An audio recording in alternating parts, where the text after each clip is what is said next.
Captain James Cook was an English navigator and explorer. He is known for being the first to map the entire coastline of New Zealand, as well as being the first known European to visit the coastline of Australia and the Hawaiian Islands. He was also the first European to make a direct observation of the Aboriginal peoples of Australia. But James Cook was not just a harmless observer. He was a catalyst for British colonisation, and his crew often engaged in violent encounters with Indigenous communities, which led to some of their deaths. On February 14, 1779, his actions would lead to his own death, where he was killed by Indigenous Hawaiians after he attempted to kidnap their king, Kalaniopuu. In this video, I will be talking about his last voyage, where he attempted to discover the Northwest Passage and unintentional encounter of the Hawaiian Archipelago and his actions that would lead to his downfall. James Cook was born on November 7, 1728, in what is now North Yorkshire, specifically in Marton, which was then a small village but now a suburb in Middlesbrough. His father was a Scottish farm labourer and his mother was locally born. He only became interested in the sea after he moved to local Quaker ship owners who were friends with Cook's employer when he was 18 years old. Whilst being a merchant navy apprentice, he studied algebra, geometry, trigonometry, navigation and astronomy, which would all become useful for his voyages. Fast forward to Cook's third voyage in 1776, and his primary goal was to locate the Northwest Passage, which is a northern navigable route linking the Atlantic and Pacific Oceans. The reason for this was to find a quicker route to reach the riches of the East Indies by avoiding the two of the three major capes, Horn and Good Hope. In 1775, the British government offered a prize of £20,000 for its discovery to be shared amongst the crew of the successful ship. At this point, he was part of the British Navy. On January 9, 1776, Cook arranged to select the new officers of the expedition and said that he would lead the project if Sir Hugh Palliser, Philip Stephens and John Montagu, Earl of Sandwich, the three most important men of the Royal Navy, agreed. Cook decided that his ship from his second voyage, called Resolution, would be the same ship used for this voyage, and he decided to refurbish the ship. In the meantime, the plan was to send a two-ship expedition to find the Northwest Passage. The other ship, called Discovery, would be commanded by Lieutenant Charles Clerke, who had sailed with Cook on both voyages. However, he was currently in prison for his brother's debts and was not released until the end of July, but then caught tuberculosis. Just a couple weeks earlier, Cook set sail on July 12th from Plymouth, England. Also sailing with him was surveyor and navigator William Bligh, the American mariner John Gore as his first lieutenant, James King as his second lieutenant, landscape painter John Webber, and the Pacific Islander Omai to return him back to Tahiti. He was the second Pacific Islander to visit Europe and the first to visit Great Britain. The ship also had animals, presumably to eat.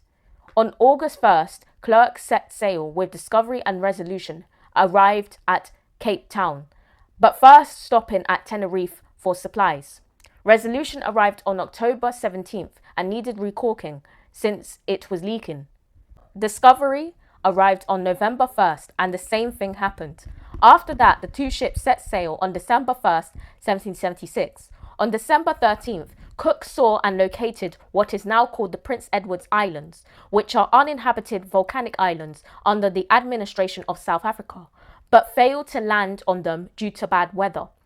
On December 25th, he became the first person to find the Kerguelen Islands, also known as the Desolation Islands, located in the sub-Antarctic region.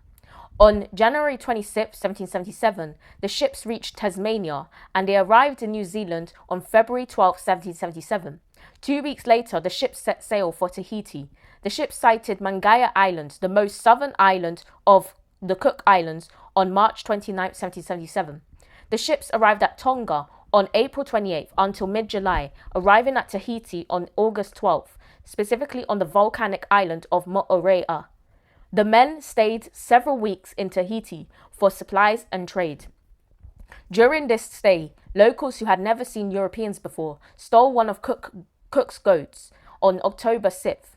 After negotiations to return the goat had failed, two large armed parties were sent ashore to set fire to houses and boats. The goat was returned and the ships departed.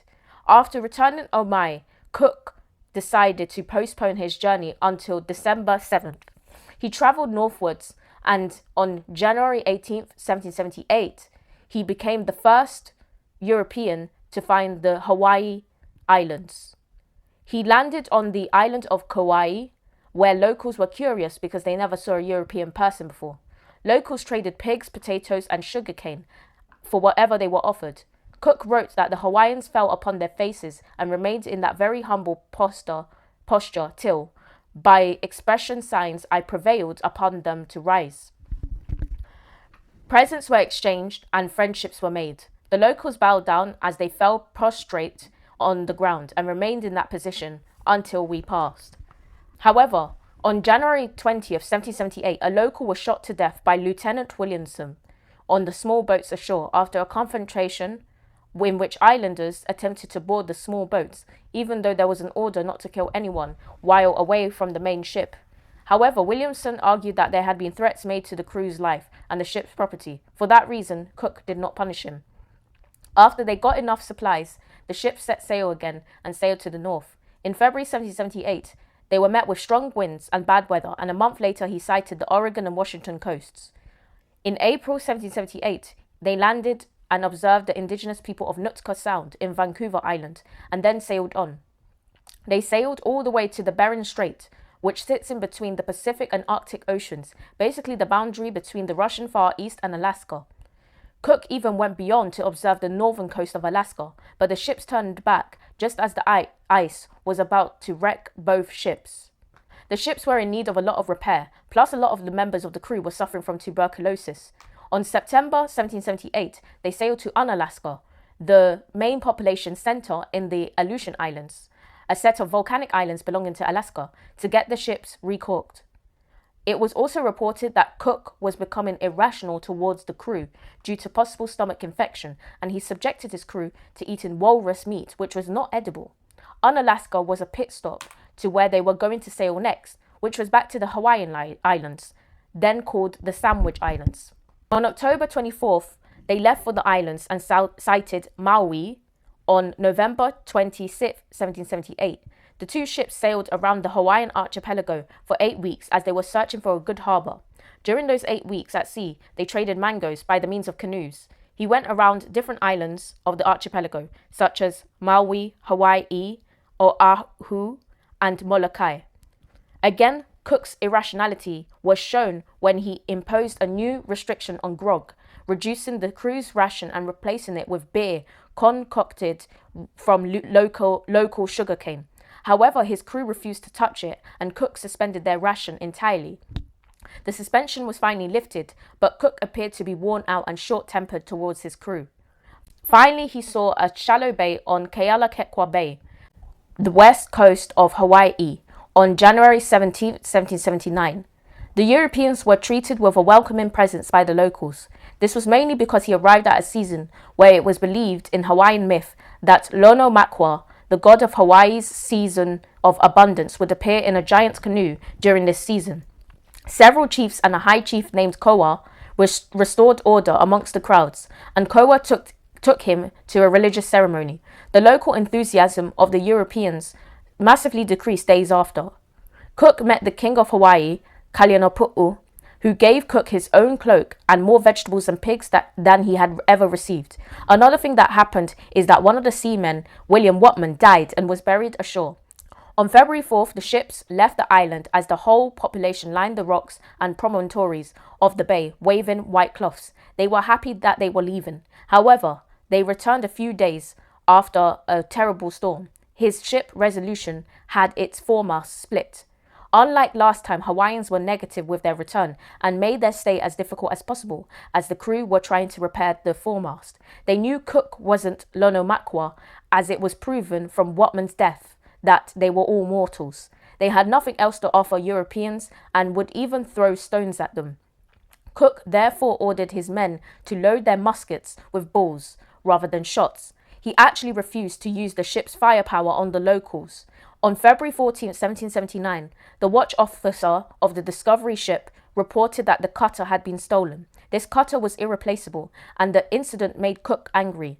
In response, Cook would have a local chief held hostage until the cutter was returned. Additionally, he sent armed boats to blockade the bay. On top of that, Cook, with his double-barrel shotgun with 9 armed Marines under the command of Lieutenant Phillips, went to Kalaniopуу's village as an attempt to kidnap him.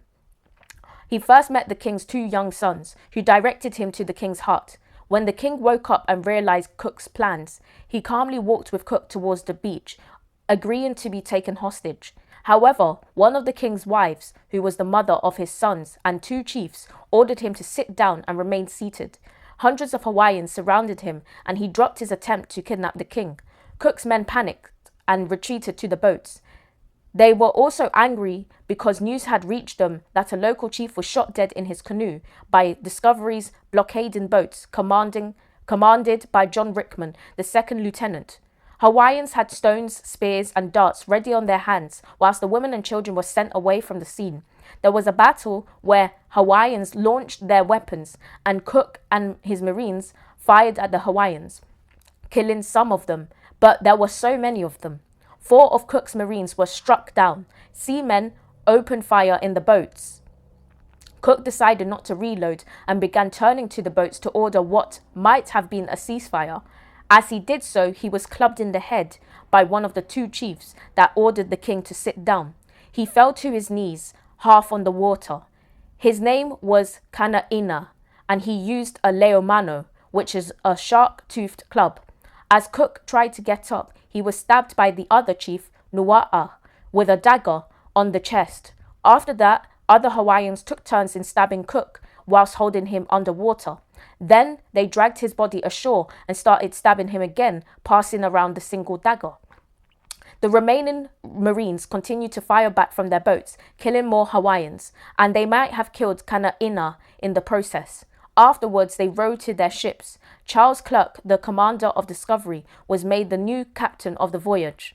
Some of the Hawaiians later took his body back to their village and prepared it with funerary rituals, usually reserved for the chiefs and highest elders of their society. There is some colonial myth around Hawaiians practicing cannibalism and eating parts of James Cook's body, but there has never been any evidence to support this, and Hawaiians have never practiced cannibalism.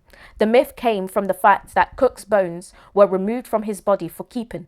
Parts of his body were chopped off, and in reaction to this practice, one of Cook's men asked the priest, "Oh my God, did you eat him?" In response, one of the priests said, "Why? Is that what you do? Do you eat your dead?" And that's how the rumour started. After requests from the British, his remains were returned and the crew buried him at sea on Kalaniopuu Bay. James Cook was 50 years old. On February 22nd, the Europeans left the island. Cook's death will truly not be missed, and his death was due to his own actions. James Cook, although did not colonize, set the pathways for ruthless colonization.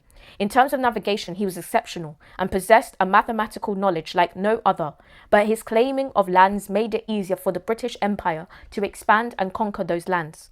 Hawaiians celebrate February 14th, calling the day Happy Death of Captain Cook Day. Thank you for watching the video, and I hope you enjoyed it.